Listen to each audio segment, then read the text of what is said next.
augmenter le forfait hébergement des commerciaux pour diminuer le nombre de kilomètres qu'ils parcourent et réduire l'impact carbone de l'entreprise. Plus on arrive à réduire notre empreinte carbone, donc notre impact sur le carbone, plus nous rendons notre entreprise économiquement dynamique et prometteuse pour l'avenir. Construire la première maison à énergie positive en Alsace. On a une maison qui est très habitable et pour un budget tout à fait équivalent à une maison traditionnelle. Confier l'entretien des vélos de facteurs à des entreprises d'insertion.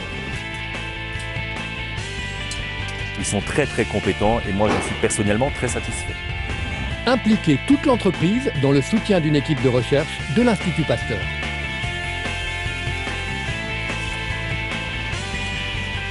Le mécénat, quelque part, fait partie intégrante de la démarche de Tarifol.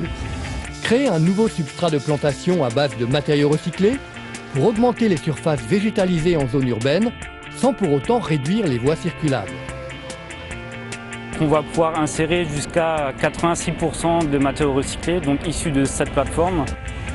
Investir massivement dans l'outil de production quelques mois avant de vendre son entreprise. Une entreprise concède et il faut quand même qu'elle continue à vivre. Construire un immeuble collectif passif. Nous savons tous qu'il y a des problèmes environnementaux majeurs créés par l'homme. Je souhaite essayer de faire à mon niveau quelque chose. Faire appel à des travailleurs handicapés pour réaliser un travail à haute valeur ajoutée, la conception d'un nouveau logo. C'est beaucoup plus évident que des gens qui ont un cerveau différent, qui pensent différemment, qui ont une vision du monde différente, de les faire travailler sur des travaux de création plutôt que sur des travaux automatiques de pliage de papier. Investir dans une grande concertation sur le thème du bien-être au travail alors que l'entreprise est en pleine croissance. Et cette démarche était surtout pour nous aider à anticiper un certain nombre de problèmes auxquels on aurait pu être confronté si on ne s'était pas posé la question. Proposer une technique innovante pour stabiliser, voire redresser des bâtiments instables sans aucune démolition.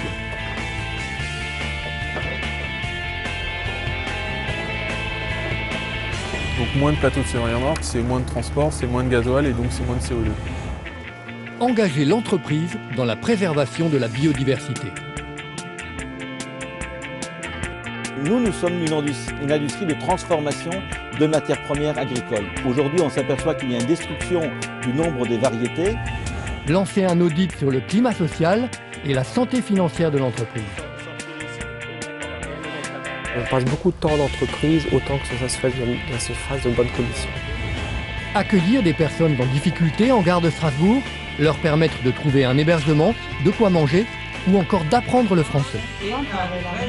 On parle de responsabilité sociale des entreprises, je crois que là ça prend tout son sens. Dépoussiérer l'idée d'entreprendre en mettant tous les aspects du développement durable au cœur de son projet. C'est d'abord des valeurs, des convictions personnelles qui m'ont poussé à développer une entreprise éco-citoyenne.